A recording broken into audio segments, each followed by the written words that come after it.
of the thousands of troops who've served in Afghanistan. And we're here to ask some tough questions. How much longer will the war go on? Can it still be won? And what impact is it having on us here in the East?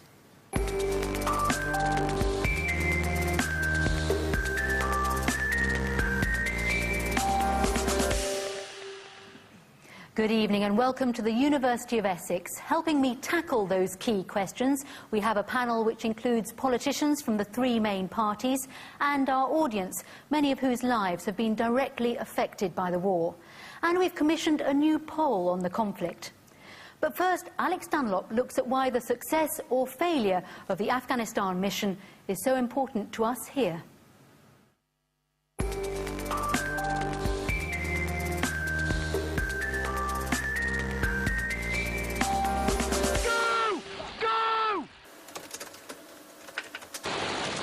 With her fiancé at war, Lauren Fuller finds reassurance online.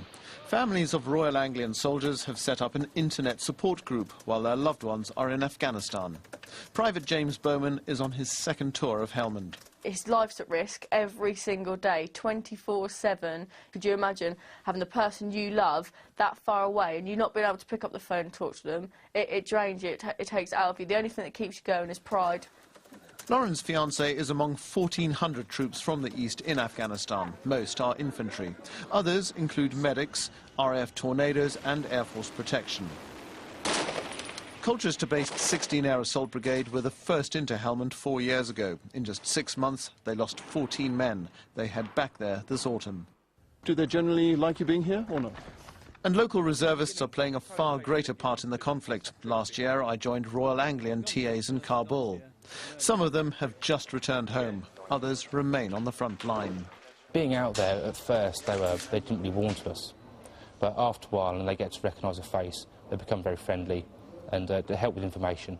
It's been quite a busy tour for them, with the elections when they first arrived, and a series of over 7 large attacks in Kabul city centre during their time.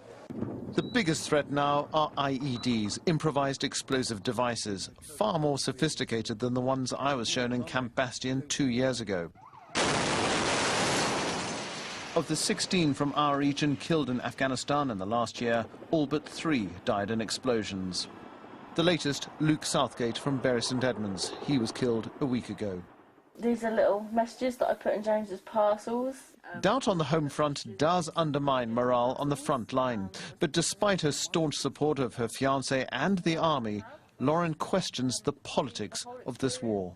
Really, what are we achieving? In 9 years, what can we say that we've achieved, to be honest? Alex Dunlop reporting there, and Lauren joins us tonight in the audience. Bill Rammell, Armed Forces Minister, Harlow MP. What Lauren is asking with that question is not what we're achieving actually on the ground in Afghanistan, but how this benefits us here in the East. And it's actually here in the East and at home that we've got to win this argument. I mean, fundamentally, were we not in Afghanistan at the moment, before the Afghan forces can take responsibility for their own security, I have absolutely no doubt the Taliban would return, the terrorist capability, the training camps with al-Qaeda operatives targeting this country and others would re-emerge. You would see a massive flow of refugees across the border into Pakistan, further destabilising that country, a country that's got nuclear weapons. It's for all those reasons that we're in Afghanistan, to make us safer here. Now, I recognise we've got more to do to win that argument, but our troops are doing an incredibly brave job on our behalf, and they're doing it to help us, but we've got to get that argument across. Bernard Jenkin, Tory MP for North Essex, you're also on the Defence Select Committee. I know you've been to Afghanistan. No one here is criticising the forces, but is the message really getting across here? And do you think winning hearts and minds at home is really the key? Well, I think winning hearts and minds here at home is very important, but also I think it's been very difficult for the government to make the case, because bluntly, a lot of mistakes have been made. We went into Afghanistan, into Helmand, very light, with 3,500 troops and a budget of £1.3 billion to last for 3 years. Well, we've now got 9,500 troops there and a massive budget, and we're on a far smaller footprint, and there's 22,000 American troops there helping us do what we started to do in 2006. So I think we've been on a very steep learning curve. To answer that question that you ask, what have we achieved? Well, I'm afraid it's a sad fact about war is generally the war starts in a way that you never expect it to continue, and you make lots of mistakes. We've learned a lot, but I agree with Bill at the end of the day, we can't walk out on this because of the huge regional instability it will cause, and the soldiers that are out there have achieved a fantastic amount and enable us to learn that, so that the Americans are coming in having learned all our lessons. Bob Russell, Liberal Democrat MP for Colchester, you have a lot of contact with soldiers' families here in this garrison town. What messages are you getting from them about morale and about whether or not people are feeling this war? Well, I think the general consensus across the three of us is that we have to stay and we have to win, but it's more than a military battle, it's economic and it's political. And yes, we do have to win the hearts and minds. As Paddy Ashdown says, we've got to win the hearts and minds in the pubs and clubs and the streets and the households in this country. And I believe that mistakes were made, and the biggest mistake was the diversion of invading Iraq when we were already in Afghanistan. That took our eye off the Afghanistan ball. But we must support our troops, and what I'd like to see is greater emphasis on the political and economic solutions, and we mustn't just have the military one. And it is disappointing that we haven't yet won the hearts and minds battle back here, because I think we have to stay for the reasons that Bill in particular said, and also that Berners mentioned. Inayat Banglawala, you're the chair and founder of Muslims for UK, so you are representing the Muslim opinion on this panel. And what's your view of the morale here in this region about the war? No, I think clearly morale is decreasing. I mean, we're seeing less and less support for the intervention in Afghanistan. Remember, at the outset, we were told that we were going to Afghanistan to dismantle Al-Qaeda's bases, and we were going to defeat the Taliban and restore the rule for the people. What's happened, in fact, as we can now see in 9 years since the war, Al-Qaeda have spread. They've spread to Pakistan, and they're currently destabilizing a very important ally of ours in Pakistan. They've spread to the Arab Peninsula. Most recently, we saw in Yemen, and they've spread to North Africa. Al-Qaeda have actually, rather than be defeated, they've actually mushroomed, and their franchise has spread. The Taliban are undefeated. In fact, they are now probably today stronger than they've ever been. They are coming back in enormous strength, and they are killing more and more British soldiers, as we have seen. And rather than us securing the civilian population, what we are seeing is our intervention is killing ever more Afghan civilians, and the people in Afghanistan are turning against us. Once that happens, we've lost. I mean, clearly we've lost.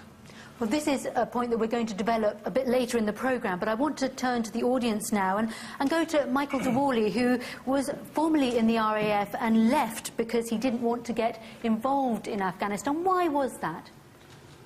I think Afghanistan is historically an unwinnable war. We should have pursued a policy of diplomacy and covert operations to defeat Al-Qaeda. A good example is way back in 1998, the Taliban regime were prepared to discuss the extradition of Osama bin Laden. That was an opportunity that was wasted. I'd just like to go to Aref Amarkil, because you've actually got a different perspective. But you are an Afghan refugee, now a taxi driver in Bedford, and you're happy that the British forces are in Afghanistan. Yes, especially I'm happy, and my family happy, and I'm talking in Afghanistan every week with my father and my brother, sister, and they are all happy. That's not my idea, but that's my whole family idea.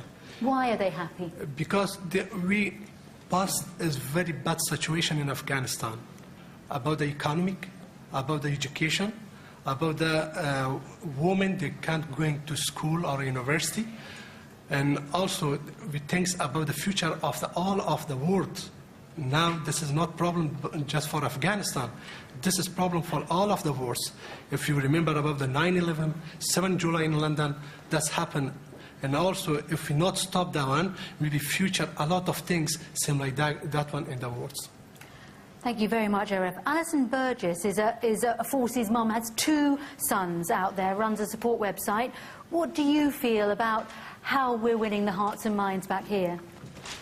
The hearts and minds of the families are one. We're really proud of our sons and our families that are fighting there. We hear from them that they're making a big difference in Afghanistan, and we want that to continue. Are you convinced by what you've heard the politicians say? I find what the politicians are saying really reassuring, and, you know, it's very true. There are a certain amount of us who are very behind our troops, but I don't think it's me who necessarily needs to be convinced. I think it's like the heart and the minds of the general public. I don't think the public in this country are aware enough of what we're doing. I might know, but I'm involved with a soldier, but I don't think enough of us in this country are aware.